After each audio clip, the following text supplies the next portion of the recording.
Hello, hello, hello, and welcome to the Mystic Nerd Squad podcast. I'm your host, Kelly Meyerson, and I am delighted today to have my friend Todd Squires on the podcast. And I'm going to share a little bit about him before I allow him to say hello. Todd is a seasoned mentor and world-class health, wellness, and productivity coach. He focuses on nutrition, mindset, communication, and fitness, helping individuals overcome struggles with eating, moving, and soft talk habits.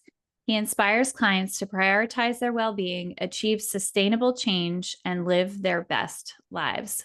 Welcome, Todd. I'm so glad you're here today. Glad to be here. Thank you. Thanks for having me. Absolutely. And I love your bio. I love all of those words together, really looking to get people to their peak well-being.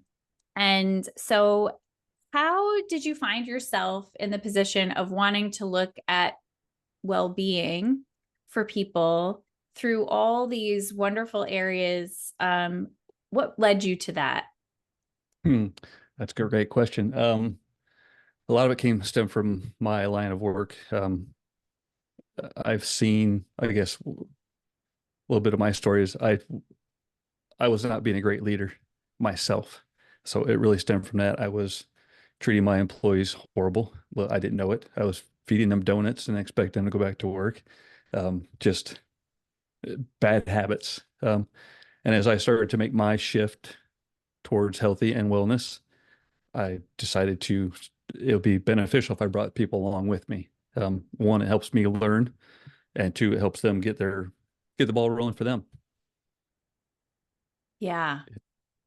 I I think there are so many ways that our workforce today is unhealthy, the opposite of healthy. So what was it in particular for you in your experience that really just made you say this has to be different? Because it's not uncommon for people to talk about, I realized my health had crashed. I wasn't feeling good. I changed my diet, I changed my lifestyle, all those habits that would support me in being better at everything I do. But you took it the next level and you said, this is not enough for just me. It's got to change the way that I do my work. For sure. So I guess a little backstory is I was in a sales meeting one day, and a couple of the questions that I asked them were, how are your sales going? I guess my a sales meeting was one of the questions I remember asking was, "Don't think you're not replaceable." And Mm, as I said it, I'm like, "Ooh, that could be me that's being replaced instead of them." I see the spark on your eye going, "Yeah, I've either heard that or I've said it or I've had a boss tell me that." And it's usually when you ask somebody or tell them that they're not replaceable, they're usually not too far down the line that they're gone or the manager's gone. So when I said that, it hit home. Um, and I remember going home that night and sitting down on the couch and waiting, not waiting, but just sitting around thinking about it, yeah. stewing about it, having a beer and knowing that I wasn't in the best place. Um, so yeah, it was a long process. It hasn't been easy. But I remember texting a friend that night to go to the gym. Let's get started. I need to get off this couch and get moving. I need to do better things to make myself better to help other people. And like I said, it's been a long process, not an easy one, but very prosperous. I've found this different side of me that I've never knew was there. Yeah, and like I said, now I get to take other people along with me on my journey. It's fun to help other people turn on those switches or make those differences in their life. There's nothing I love better than watching somebody have an aha moment of, oh, that's why Todd is doing that, or that's why he's using that word that way. That's fulfilling. That's fun. I enjoy that part of it. Yeah, well, that's an impressive shift, from the feeling just so frustrated and pressured at work and like it's not working, but the fact that you reached out to somebody And you didn't say, let's go to the bar. You said, let's go get a workout in. That is huge because often when we're put into those stressful moments, we flex into the thing that is not a healthy option for us. We flex into the comfort and Mm-hmm. not the discomfort. Yeah. So um, I actually listened to one of your podcasts today. Not actually, I listened to one of your podcasts today, and one of the ladies said something about choices. Like you have a choice. So I've lived by that for a long time. You got a choice to, like you just said, I can go to the bar or I can choose to make an uncomfortable decision. And all right, man, sign me up. I want to go to the gym. So that was a start of a mind shift that I didn't know I was doing. I just knew it had to happen. Yeah. And it's so great that you figured that out in the midst of realizing this is that the way that I am is not working. And a lot of people don't get to the gym. Maybe I'm speaking about myself in their well-being journey. A lot of people maybe start with like, okay, I'm going to try some meditation. I'm going to try some Mm, breathing, but like jumping right in and just knowing how much benefit there is to exercise and what that automatically does for our brain, our mood, let alone the health benefits for your longevity. So then what comes after that? Like, what's your next natural progression? You're working out, you're feeling better. That like makes you start to shift into like, now I'm taking this to the boardroom. It's coming to work with me. yeah. So I went from, I like to say the 3 Ds. I went from direction. I had to choose a direction. Then I went to diet. Um, I made a huge change in my diet. Then I went to the dialogue, how I started to talk to myself. And I'll share, you asked how I get it to the boardroom. That one happened really by accident-ish. So you and I met through Kyle. Kyle was, we've both been through the Enlifted program. I don't know if he's ever talked to you about that or not. It's No, tell a me about language, it. Enlifted is a language course. It teaches people how to use their language better. Um, Mm. so I sell building material as my full-time job. And I was sitting in front of a classroom one day with a window salesman, and I had just gone through the Enlifted. I knew how to play some language games or just language exercises. And the guy was having some technical difficulty, and I was sitting at the front of the classroom thinking, Todd, you can stand up and do we call it the should detox. We can just play a 5 minute exercise. And I chickened out. I didn't do it. So I left there that day, and as soon as I walked out of the parking lot, I'm mad at myself. I'm like, you had an opportunity to do this. So I called back to the office or called my customer that we were at. I'm like, hey, here's what happened. I wanted to talk to you in the morning. If you got a minute, I'll come in. And the president was like, yep. He goes, I should have time for you. I'm like, dude, you just set yourself up. He just shoulded himself. So I went back in the next day, and I played the it's called the should exercise or should detox. And I played it. I played this should do detox with him, and he looked at me. Says, "I will see you Monday and Tuesday next week for my sales meeting and my production meeting." He says, "You run this game or this exercise, and whatever else you have, bring it in." I'm like, okay. So, Wow. so I went through. I've done, I think, 9 workshops with him on language, goal setting, all kinds of stuff. And about 2 or 3 into it, he was like, all right, we've got 132 divisions to this company. How do we get it to all of them? And I'm like, I don't know, Charlie. So that's been my work in progress right now, is trying to, or putting together a corporate wellness program to get it out to boardrooms. He saw value in the language part. Mm-hmm. We haven't even touched on the nutrition or the exercise part is fairly simple. Get up and walk. Take a 10-minute walk, take a 20-minute walk a day. It's that easy. But yeah, that's a short, long story of how I got into what I'm starting to accomplish now or work on now. That's incredible. And it's those moments that you spontaneously were like, I think I should just share this exercise. It feels like a good moment. It's a Right. captive audience. They're not going anywhere. So I love that you were like, let me just bring this out. And then you chickened out, which we all do from time to Yeah. time, right? But I love that you were like, you know what? I'm gonna make myself accountable to myself. I'm going to just throw myself out there, and look how it exploded. And Yeah, that just really tells you how much people need these kinds of tools and techniques in the workplace. absolutely. Yep. I just, yep. How they can, if they have, I'm gonna say 25 at the time, 25 salespeople. I think they're up to like 40 something now. And out of those 25, I'm gonna say 10 of them really latched onto it and have like they've increased their sales.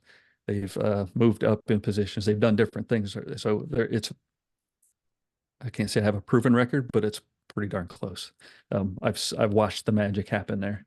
They've had a job super that really took to it. He has gone from I wouldn't call him a street sweeper, but he's gone from that to running half of the division for production now, just because he started talking to himself better. So, or using his language more effectively. I mean, I think about all the conversations we have with ourselves that are unhelpful, unresourced, that really either notch into criticism we've had in the past or conditioning we've experienced, and these loops that play in our minds. So I love that you're talking about changing that soft talk. Is there any kind of like small tip that you could give someone listening if they're like, Todd, this is exactly what's happening to me. I'm negative talking myself, and I don't know how to get out of this rut, that first little step. What would it Uh, be? sure. Actually, I would run the should detox with him. So, do you want to Mm. play a game? Yes, We of can play it. course. That way, your listeners can hear what I'm talking about now. Yes. So we'll start off with I always start off with I say I should, and then you finish it. You finish the sentence. So I should. Okay. Brush my teeth every day. Okay. So say that. Say it in a sentence. I should brush my teeth every day. Okay. How does that feel? Does it feel like it's going to get done? Absolutely. It does. You should. I should. Well, I will. I am. I do. Oh, all right. So we'll change it. We're going to change Okay. from so should let's say you want to start walking more. Okay. Say this. I should start walking more. I should start walking more. Does it sound like that's going to happen? No, because No. it's non-committal, really, There you go. right? Because I'm saying I should. I should. So change the should to could and say that. I could start walking. Ooh, I saw that the eyes. So tell me if that sounds any better or not. I could. Yeah, I could. Sounds a little more tangible, but not quite there yet. Yeah. Okay. Change the could to can. I can start walking. And how does that feel? That feels definite, solid. That's going to do it. So now I like to, so I can start walking. Then I will add a because to the end of that sentence. So I can start walking because, I can start walking because I make it a priority in my day. there you go. So that's the should detox, very short, condensed version of it. And we usually when I plan it with a group or whatever, it works real well in a group setting because then it makes that person a little more accountable. But when you write it down on paper, it makes it visible. It just gives it a little visual to be able to see, all right, I go from could or should to could to can and add a because. It's Hmm. the because adds a little extra boost to your affirmation, if you will. Yeah. Well, and I think just knowing what I know about the brain, when you posture it that way for your brain, it needs to find an answer for you. I need to, well, there has to be a because.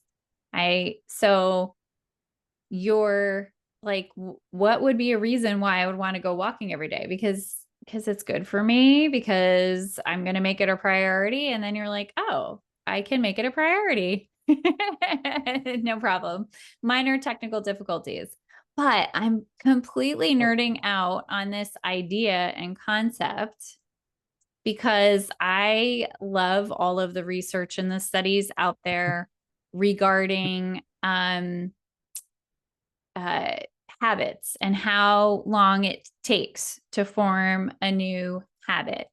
So I know a lot of the research says that, people will say, it's like 21 days to a new habit, but that's not really what the research says. The research says it's more like an average of 66 days. However, and this is what made me think of that, when you write it down, say it out loud, tell somebody, Mm, that it becomes more likely that it's going to become more entrenched and possible. sure. So like You when get I'm to trying, yeah, go ahead. yeah. So when I'm trying to help people with sleep, let's say, and they're struggling with their habits for sleep, if you know that 66 is the average days and you're trying to go to bed a little bit earlier, you're like, well, if it's 66 days, that's like a couple months where I need to really be focused on this. And then I'm like, can we make it more positive? Can we make it more fun? Can it be about your bedtime routine? Not so much like you should go to Mm, bed.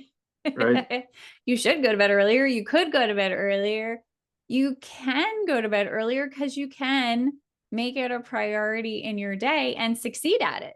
Right. right. So I don't know. That's a little light bulb moment for me. I really like that. The should game. The should game. Yeah, run it with your sleep clients. Yeah.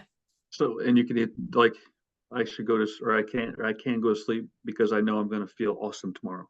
Mm-hmm. Or you can do any kind of because. So there was a study done in like the 60s, Mm-hmm. 60s, 70s, somewhere in early back when they had um, copy machine rooms.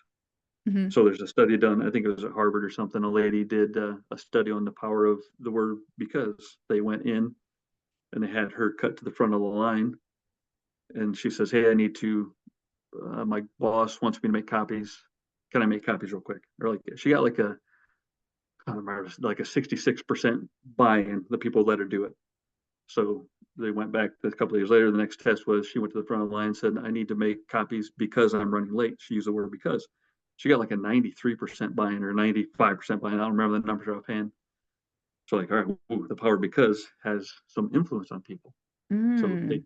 they did a third study. She went to the front of the line again and said, "Hey, I need to make copies just because I need to make copies." They went to like a 93%, but they still let her do it. So Wow. just by the word because it's pretty cool study.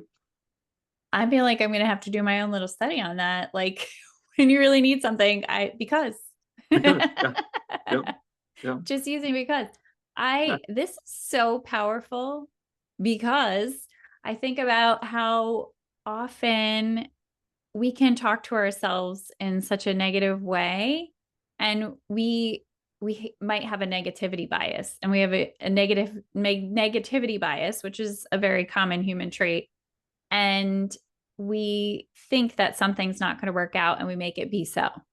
Mm-hmm. So, can I ask you a question? Yeah. So you're talking about you said something negativity patterns. Um, so have you seen or like through any of your clients like it comes up through generational stuff like they're taught that generationally Oh, or 100%. okay I mean, gotcha. I could say even just like for my own life experience, Mm, or often like money is a big one. Like money doesn't grow on trees, and I just find it so interesting that we can sort of incapacitate our potential by just like fully believing and investing in an idea like money doesn't grow on trees, like meaning that it's scarce yeah versus like money flows easy to me from anywhere. It's unexpected. I find it on the ground. I find it in my pockets when I'm doing laundry.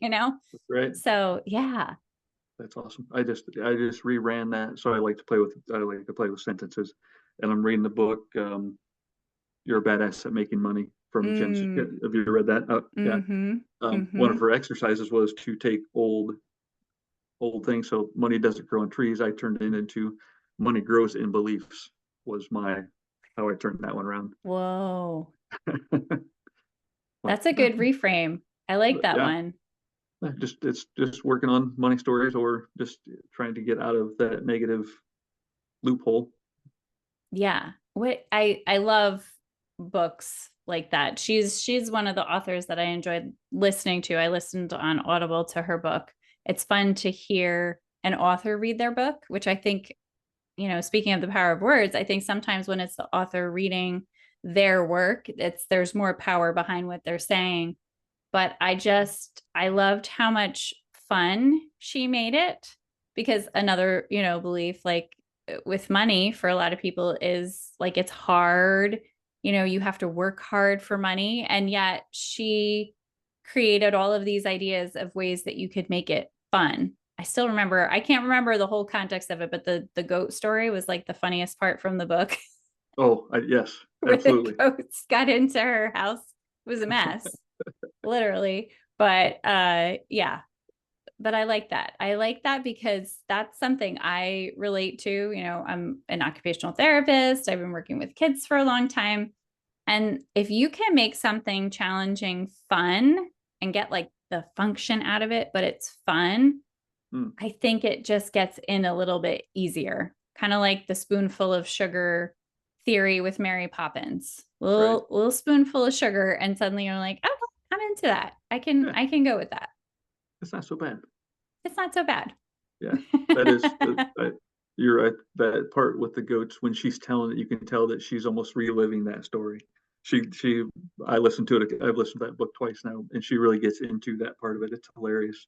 It's hilarious. So like you meet people who just have these hilarious things happen to them.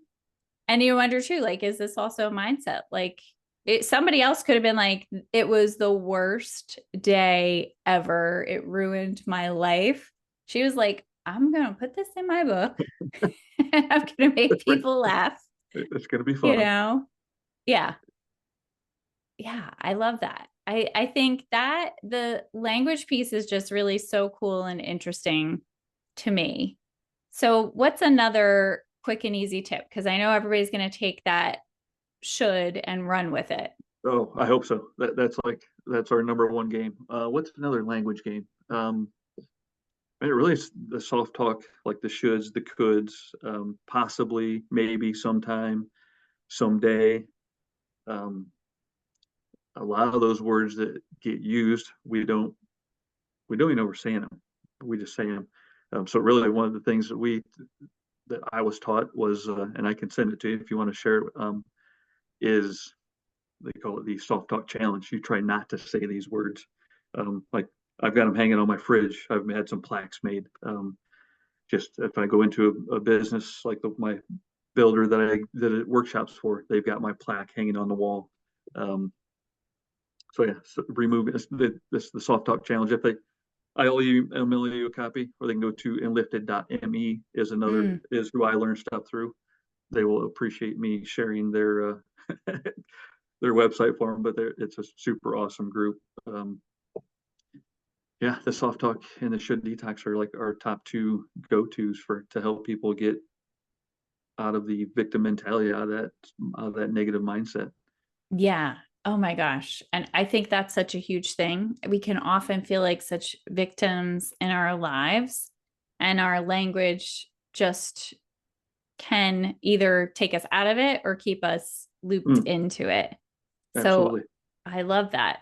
So I'm thinking about, even things that we say with some automaticity. Like if somebody asks you, how are you? You can say you're wishing for Friday. Um, Yep. you know, so how do you really stay present enough to choose the language better? I think it's a habit. Mm, I said, I think, I use that word well, but it's a habit. I catch myself just like I just did. I think, or I should. My wife and it's not almost like once I got it into our family, there's ripple effect to it. So like my kids will call each other out, or my wife will say, "Should like you should go do the laundry." She's like, "Oh, you should." I'm like, "Okay, I will." I So am right now. right. So, and the guys at the gym, we've all been accustomed to it. We all get into it. So if there's somebody shoulds themselves or they say, I can't do that yet, Like, all right, is it I can't or I won't. So Mm, yeah, there's some accountability outside of just myself, but I think having other people in that whole community of trying to get out of the negative loophole into the positive is huge. It takes a tribe. What's that saying? It takes a tribe to make something or whatever. But um, the tribe definitely helps. yeah, the reinforcement and accountability and reminders, Yeah, if you're just one solo person going through your day trying to keep all that versus I love how you said your kids keep you accountable. That's not, don't say that one. yeah, right. Switch it up. Switch it up. Yep, and I do it back to them. It's I should go clean my car or whatever. Like, all right, go make it happen. Yeah, Yeah. it's fun. It's almost wistful, isn't it? I Mm, should, good. Yeah, I like that space. like I Yeah, should, but, there's always like a, but right. I'm Ooh, not yeah. going to, but I'm going to Yep, spend a lot of energy and mental time thinking about how I don't want to do it, but I should do it. But yep, it sounds like we're saving ourselves a little bit of time by shifting that language around a little bit. yep. And it's funny. So I love helping people with nutrition or even at the gym when I hear a lot, like we'll get a new person in or somebody that's in for like a drop in or just in to try out the gym. They're like, man, I should really do this more often. Like we'll never see you again. Like we know we're not going to see him Yeah. just by the words that they use. Like, oh, I should come back. Yep. See you next Yeah. year. It's Yeah. wild. That's so true. I think nutrition is such a challenge too for people. Mm-hmm. I should eat better. Yeah. But I would say that it's not about it's if you want somebody to help you with your nutrition, it's not even about the food. It's about how you it's right here. It's how you think about it. It's like Yes. people want to eat and lose weight, but they're not willing to put in the work, the mental work that it is. It's I mean, I can tell you to go eat 150 grams of protein, this many carbs, and this many. I can tell you exactly what to do. But until you make up your mind that that's what you're going to do, it doesn't matter. It does it is useful or useless. Yes. Yep. Yes. Yep. Speaking as a very experienced nutrition seeking individual, I'm Yeah. trying to find the right combination of foods. I'm actually doing the low FODMAP diet. I don't know if you've Hmm. heard of this. I've not.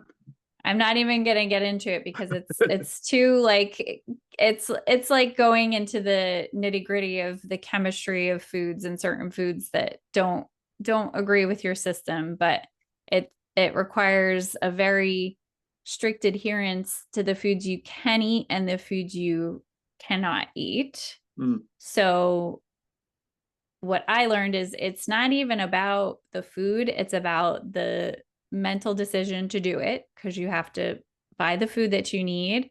You have to prepare the food. You have to pack the food for the day if you're not going to be home. You have to think ahead. So you can say, I should do it, but until you say, I'm going to do it, and because I'm putting these foods on my list and I'm setting aside time to make the recipes. And so, yeah, it's nutrition is a challenge. And I think food is that could be like a whole other episode, but food is oh, so linked into our feelings. Food and mm-hmm. feelings are like this. Yep. And I think that the mindset shift for me has been food needs to fuel me so I can do the things I want to do. And choosing to eat the things that feel good as a feeling doesn't necessarily fuel me. Well said. I have a question on my Facebook before starting out the poll. Does food create the feeling or does the feeling create the food? Oh, Um, the feeling, yeah, they're yeah, they're best friends. They absolutely. they wrap up together. Speaking non-judgmentally of anybody else, only of my own life experience. And just like some foods, just never mind the dopamine and the things that you get from certain foods. If you're not getting them in other means, such as exercise, excellent sleep, mindset practices, etc., food can feel like a decent substitute. Yeah, for sure. Yep, it's a comfort thing. Mm-hmm. Or a takeaway. If you are stressed out about something, it's easy to walk to the pantry, walk to the fridge, and just grab something that makes you feel comfortable. Yeah, It's a tricky game. it is a tricky game. And I think, I'm trying to win. yep. And actually, I just reshared this today from one of the guys that I know. That processed food makes it harder. The more processed food we eat, the harder it is to get away from it. Like there's so much, I don't know, call it chemicals. There's so much theory behind processed food that it makes you want to eat more. You can't. I mean, who eats Mm-hmm. one burrito? Who eats one Lay's potato chip? Nobody. But there's Nobody. one Cheeto, whatever it is. One piece. If it's a piece of granola, it's hard to do just one piece of granola. But you can take a. It's hard for me to eat one piece of watermelon, but at least it's healthy. I know where it came from. It doesn't have the chemicals in it to do other things to my brain. So Yeah. And you know what? I'm thinking about it too. The more nourished we are with activity, with, the food that we eat, the people that we surround ourselves with, the more capable we are of being nourishing towards other people and really making sure that they're feeling well nourished. So that kind of brings it full circle back to what you were talking about, taking these practices and bringing them into your workplace and putting them into place so that it becomes more viral, like in a good way. Like, let's all start to see this as we bring out the best in ourselves when we feel our best, and the people that are with us believe in us and, get us excited about having control in the sense that we can always feel a little bit better.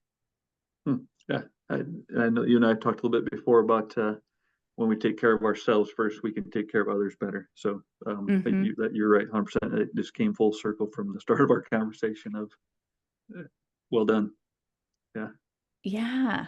So now that people have heard all of this and they're getting excited about practicing the should exercise and also the soft language that they're using with themselves and the non-committal words, how can people connect with you? What do you have going on that they can jump into?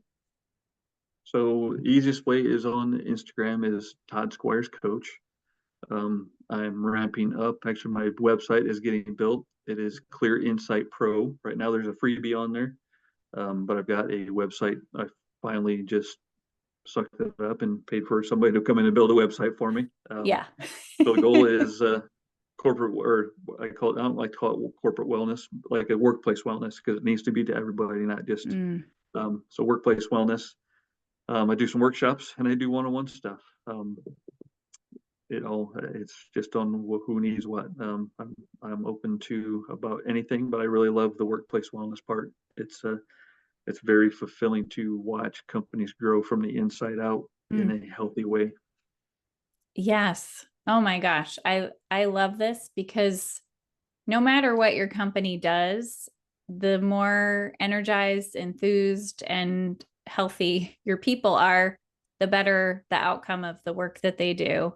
And most especially for people who work in service professions and are, supporting other people. So Yep, bravo. sure. This is really exciting. Let's make Thank this you. like everybody should be doing this. They should. They should. That's right. They should. They could. Good catch. They can, because we have Todd Squires and he's going to teach you exactly how to implement this with your company and your teams so that we can all grow and get better together. Awesome. Awesome. Thank you so much. I would love to have you back on to hear how your workforce well-being is growing. And I hope we've inspired a lot of people to look at well-being a little bit differently, and figure out what they can change in their lives, because it's important and they matter. All right, everyone. Thank you for listening. Thanks for being here, Todd. Thank you. And we'll see you next time.